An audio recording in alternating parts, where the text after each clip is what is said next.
Сәлеметсіздер ме? Бүгінгі сабағымыздың тақырыбы сан тізбегі туралы түсінік. Бұл тақырып математикадағы ең қызықты тақырыптардың бірі. Мысалы күнделікті есептерді немесе өмірде жиі кездесетін сандардың ретін осы тізбек арқылы түсінеміз. Бүгінгі сабағымызды төрт мақсат арқылы қарастырамыз. Бірінші, сан тізбегі ұғымын танысып, оның мазмұнын түсінеміз. Тізбектің жалпы формуласын шығарып, оны қолдана білеміз. Тізбектің мүшелерін дұрыс анықтай білу дағдысын қалыптастырамыз. Және мысалдар арқылы білімімізді бекітеміз. Яғни біз сабақ соңында сіздер тізбектің не екенін және оны қалай есептеу керегін жақсы түсінетін боласыздар. Сан тізбегі дегеніміз не? Сан тізбегі белгілі бір сандылық бойынша орналасқан сандар жиынын айтады. Тізбектің сандар кездейсоқ емес, олар арасындағы нақты математикалық байланыс бар дейді. Мысалы, 2, 4, 6, 8, 10, 12. Онда әрбір келесі сан алдыңғысынан 2-ге артық. Мысалы, мына плюс 2, мына да плюс 2, мына да плюс 2. Алдыңғысынан 2 есе артып отыр.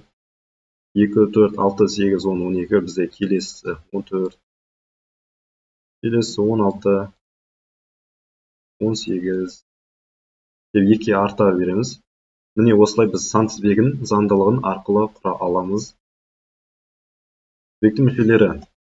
Тізбектің әрбір санды тізбектің мүшесі деп атайды. Мүшелер арнайы белгілермен таңбаланады. Мысалы, бірінші мүшені А1 дейміз, екінші мүшені А2, үшінші мүшені А3, жалпы түрді АN деп белгілейміз. Бұл тізбектердің жалпы түрі.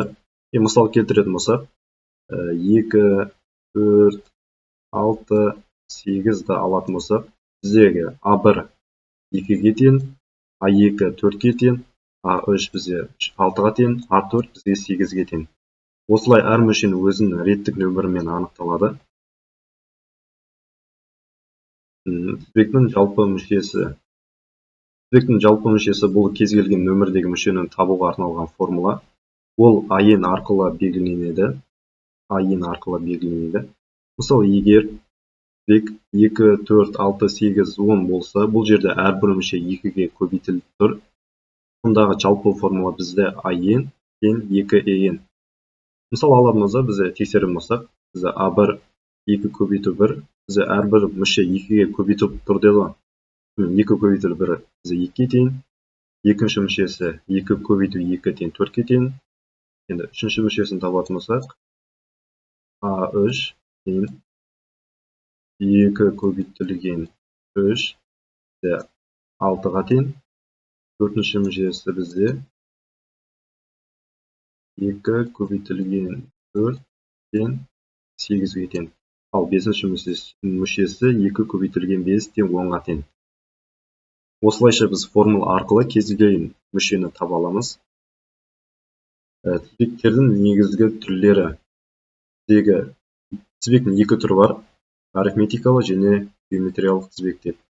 Арифметикалық тізбек мұнда әрбір мүше алдыңғы мүшеге белгілі бір сан қосу арқылы табамыз. Мысалы 3, 6, 9, 12, 15. Біздегі бұнда сан қосылып атқан, бізде 3-ге тең. 3-ге 3-ті қосамыз 6, 6-ға 3-ті қосамыз 9 дегендей. Біздегі геометриялық тізбек әрбір мүше алдыңғы мүшесін бір тұрақты санға көбейту арқылы табамыз. Мысалы 2, 4, 8, 6, 32. Бұндағы көбейтіп тұрған сан 2-ге. 2, 2 көбейтеміз 4, 4-ге 8, 8-ге 2 көбейтеміз 16, 16-ға 2 көбейтеміз 32. Енді қысқаша айтатын болсақ, арифметикалық қосу геометриялық көбейту арқылы табамыз. Енді тізбектерді салыстыратын болсақ, арифметикалық тізбек қосу арқылы өседі. Сызықтық өсім, тұрақты айырма. Мысал алатын болсақ, 5, 10, 15, 20, 25. Бұндағы айырым 5-ге тең. Ошым 5-ге қосылып артылып жатыр. Геометриялық тізбекті айтатын болсақ, көбейту арқылы өседі. Экспоненттік өсім тұрақты бөлінді дейді. 3, 9, 27, 81, 243. Бұндағы көбейтіп тұрған көбейтінді біздегі 3-ге тең.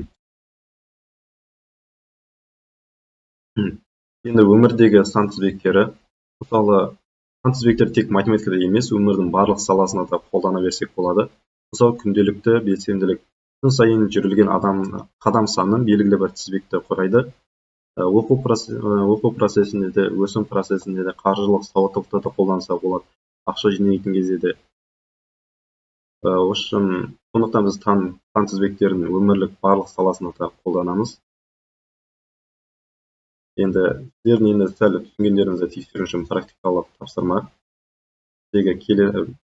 Тапсырма келетін болса, келесі тізбектің жалпы мүшесін табыңдар дейді. 1, 3, 5, 7, 9, 11. Сіздер заңдылықты анықтап, көше сандардың айырмасын табасыздар. Формуланы тауып, формуламен қойып шығарасыздар. Алғашқы мүшелерді формулаға қойып тексересіздер. Енді қорытындыға келетін болсақ, бүгін біз сан тізбегі туралы түсіндік. Тізбектің мүшелері және жалпы формуласын үйрендік. Арифметикалық және геометриялық тізбектің айырмасын білдік. Сан тізбектері өмірдің барлық саласында кездесетінін байқадық. Сіздермен болған Итжан Медет, келесі кездескенше.